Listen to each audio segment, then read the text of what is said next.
Pokemon Horizons got a lot of praise in its first two episodes for the impressive way that it handled mature themes, like emotional conflict, battling, and, well, kidnapping, and a lot of us are hoping for this to continue into the future of the series, because mature themes are always some of the fan-favourite elements of the anime. I mean, just think back to the Snowbell City arc or the Stoutland arc. They're some of the best stuff the show has ever had to offer, and it really seems, based on new information, that Pokemon Horizons is going to continue in that direction. And that's because we just got the brand new episode titles and episode descriptions of Pokemon Horizons Episode 4 and Episode 5. These are some of my favourite videos to make ever, discussing the new episode titles and descriptions and what they could mean, so let's do it again today. After you guys hit the subscribe button, of course. Well, only if you want to. I wouldn't want to force you, but it would definitely help me out, you know? Both of the episode titles and descriptions are originally from the TV Guide in Japan, so be sure to support that source. And they're brought to us by Pikachu on Twitter, so be sure to support them too using the links in the video description. I'm really sorry for the quick interruption. We'll get right back to the new episode titles and descriptions in just a second, but there's something that I really quickly want to talk about. I just now found out that Sarah Natacheni, the English dub voice actress of Ash Ketchum, is in the running to win a Webby Award for her role as Ash Ketchum and for a video that she made celebrating Ash Ketchum. Sarah Natacheni has dedicated herself to Ash Ketchum and to being Ash Ketchum and to voicing Ash Ketchum for over 17 years, dude. I bet that's longer than some of you have even been alive.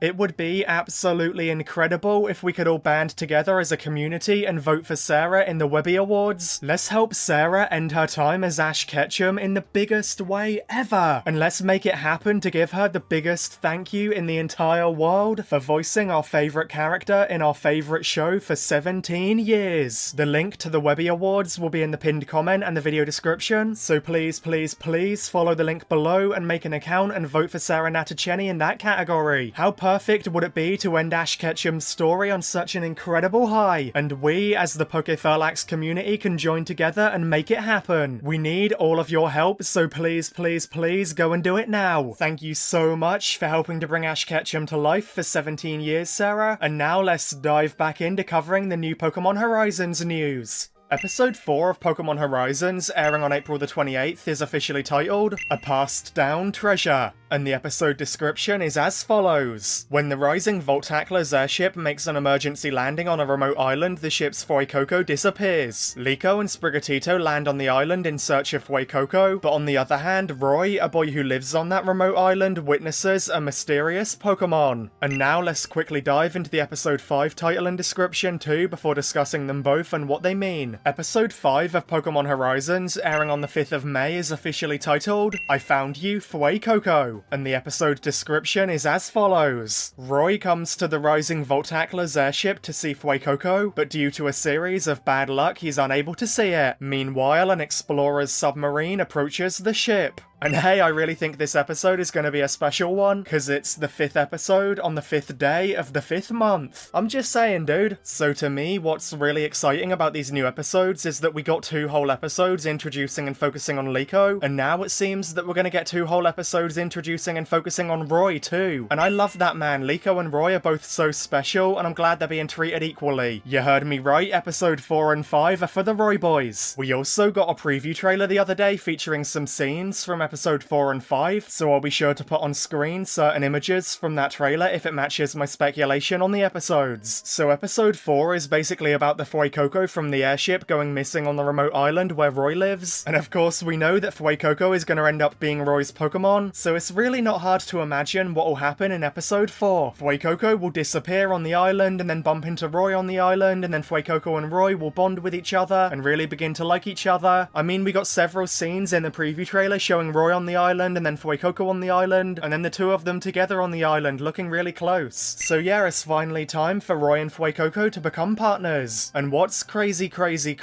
and surprisingly dark is that in the preview trailer, we briefly saw a scene of Zir from the Explorers throwing and attaching a device to Friede's airship. A lot of us assumed that maybe this could be like a tracking device, but now that the episode description says that the airship had to make an emergency landing on Roy's island, what if the device that Zir gear attached to the airship was a bomb. Genuinely look at it for a second, it really does resemble a bomb. I seriously think that the explorers may have attempted to bomb the airship to stop the airship from escaping so they can steal Liko's pendant or kidnap her again. And that is absolutely insane, dude. That is so dark, man. The explorers are really willing to go to any extreme to get what they want. They kidnapped Sprigatito, they tried to hunt down and kidnap Liko. They're potentially attaching a bomb to the airship to blow it up. Dude, I actually love that the explorers are such threatening and dark villains so far. I love it, man. After having more comedic villains for the past 25 years, it feels so thrilling that our new villains are so extreme and so dedicated. It really does make every episode involving them feel such high stakes, and it makes them feel so threatening, man. And also, the preview trailer shows Amethio on a video call to a mysterious old man wearing similar clothes to him. Could this old man be the leader of the explorers? Like the leader of the entire organization? The way that the trailer showed this scene briefly in such a mysterious way felt really important and really significant. And hey, I'm just saying, if the explorers members are willing to go so extreme and so deadly to get what they want, then I bet their grand leader is even darker and even more threatening than them. And of course, the episode description mentioning that Roy sees a mysterious Pokemon really seems to be hinting at the shiny Rayquaza. You know, the shiny Rayquaza that keeps being featured in the trailers and the posters for the series. We even briefly saw it in the new preview trailer too. So yeah, I think that Roy will see the shiny Rayquaza in this episode and he'll be absolutely shocked and fascinated by it. And then I think he'll meet Liko on the island while Liko tries to find Fuecoco, and Roy and Liko will bond a little bit, comparing her pendant to his ancient Pokeball. The ancient Pokeball that I'm assuming he got passed down by his parents or grandparents, based on how the episode is titled A Passed Down Treasure. And then I think Roy will return Fuecoco to Liko, and Liko will part ways with Roy and return Fuecoco to the airship. Then in the next episode, in episode 5, I think that Roy will go visit the airship to see Fuecoco again because he'll miss him, and I think that Roy will meet the entire crew of the airship. And what I'm about to say is a massive guess, but what if Roy seeing the airship and seeing that the airship can fly up in the sky, what if that is what inspires him to join the crew and leave the island because that incredible shiny Rayquaza was up high in the sky? So maybe Roy will think that if he joins the airship crew, then there's a big chance that he could meet Rayquaza again in the future up in the sky. I really think that Roy's new bond with Fuecoco and his fascination and his desire to meet Rayquaza again, I think all of that will inspire him to leave behind his island and join Friede and Liko on the airship. It just makes a lot of sense to me, you know? He'll obviously catch Fuecoco to be his partner too, and then the explorers will attack again, with this time Roy getting involved in the battle too. So yeah, between the explorers potentially bombing Friede's airship, and the explorers' evil leader potentially being teased, and the dark shiny Rayquaza making its debut, it's very fair to say that Pokemon Horizons just got a whole lot darker in just about every which way. It got darker in terms of villains, in terms of stakes, in terms of actions, and even in terms of the colour of the Rayquaza. Things are really getting serious and I can't wait to see it all unfold. Let me know in the comments below what you thought about these brand new episode titles and descriptions. Do you love the direction the series is taking so far? Also, be sure to hit the thumbs up button and the subscribe button if you enjoyed the video. It really helps me out and I'd really appreciate it. Follow me on Twitch and Twitter and join our community Discord server using the links in the video description. And I'm pretty sure that's gotta be everything. So thank you all so much for watching, and best wishes until we meet again!